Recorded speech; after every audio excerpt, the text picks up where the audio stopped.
when you really take it in, you start to realize that all of time is just repeating that belief in the original error. So it's just an error that seems to be repeated over and over and over, and that's what makes time. It makes the illusion of time. It makes the illusion of change.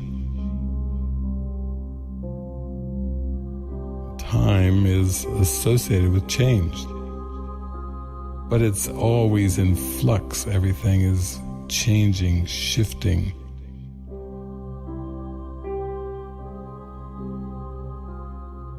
The main distinction, you could say the one distinction that is required to wake up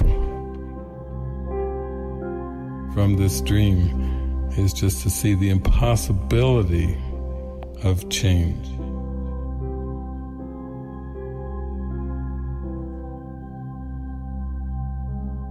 If the world itself, by definition, is the belief in change, then you can't really change the change. You can only change your mind about the change. What does that even mean? Change your mind about the change. You can see the impossibility of it. That's it. That's what forgiveness is. It overlooks, because this is actually the answer that solves all seeming problems, because the only problem was the belief in change. And when you come to this state of mind where you see the impossibility of change, then that's it. It's a game over for the ego. In fact, it shows that there never was a game. So this is the joy and the happiness and the lightheartedness.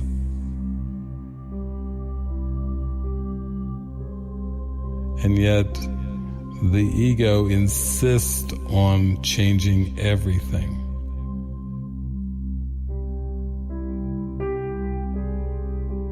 How many versions of the Course are really needed? Well, it's actually the practical application of what I'm talking about tonight is what's needed.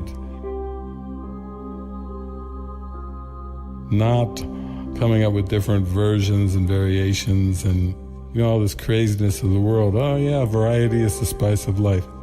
No. Different strokes for different folks. No. Jesus asks us in the Course, he says, make this year different by making it all the same.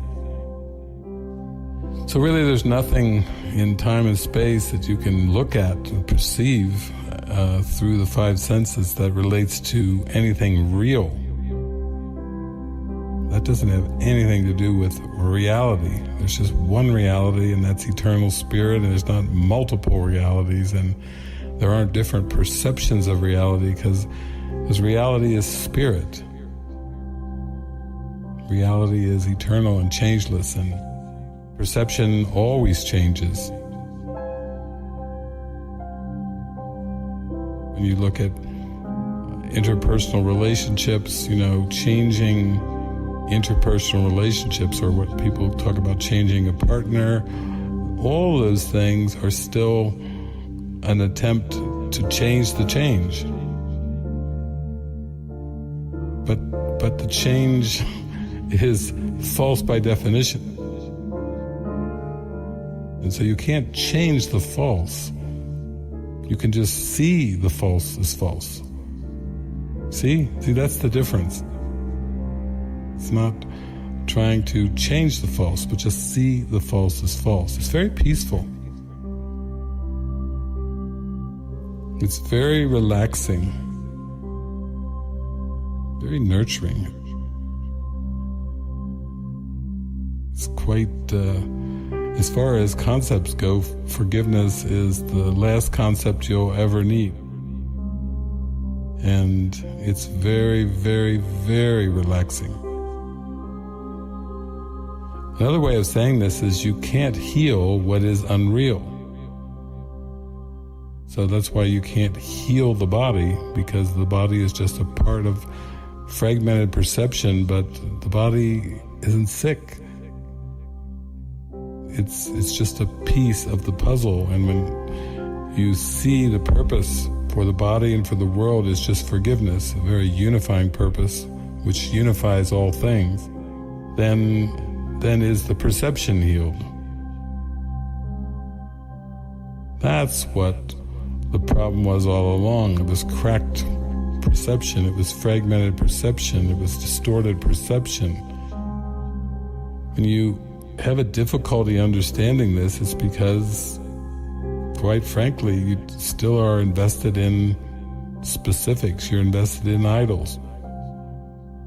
What does that mean? You can be invested in people, invested in money, invested in companies, invested in a sports team winning, invested in a relationship looking a certain way, invested in the body, thinking the body has some value in and of itself. All the things that people call life on earth, which is not life at all. Eternal life is what life is, but all the projections that people call life is basically just, again, a devotion, a dedication to, an addiction to the changing. And you can't change the changing. You can only see the impossibility of it. That's where the awakening occurs. It's not in looking to make anything better, looking to improve anything. You won't find enlightenment in ego self-concept goals. When you achieve them, you will notice you are still not satisfied. And that's because they're ephemeral, they're temporal.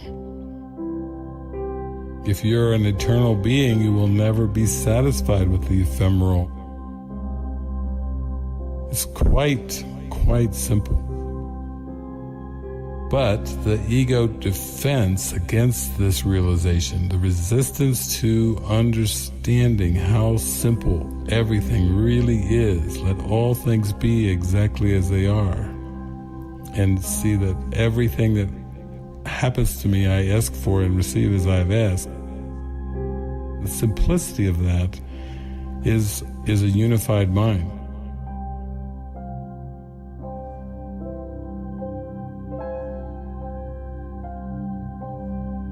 I guess I've given away the mystery. There's really no mystery to it. Enlightenment is not mysterious. It's actually the natural state of mind of the Christ.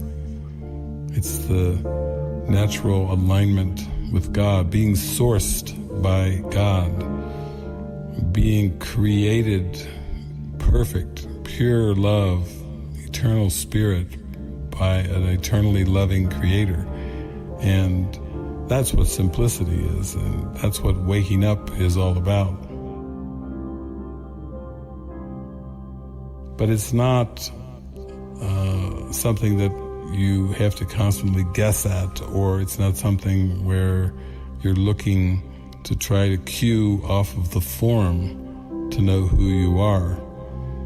That small, still voice within, that inner recognition is what waking up is about. Not about trying to find some evidence in the world to support your identity. As in the Matrix movie, you might remember when they first go into the Matrix, they're driving along the street and Trinity's in the car and Neo and Morpheus, and they start talking about the noodles, this place where Neo remembers a memory of having some good noodles, and basically he's told all those memories that you think happened never happened. And he doesn't know what that means. And basically Trinity there is right there in the car to give him the answer. He says that it means the Matrix cannot tell you who you are.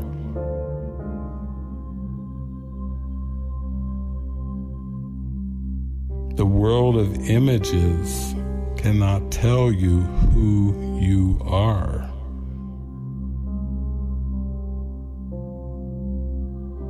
You're not going to find in a bunch of images and idols, you're not going to find the Holy Son of God, pure abstract spirit and love and light in the images. That's why you have to forgive them. You have to forgive the veil. I am one. The Father and I are one. I am one. And all you have to do is open up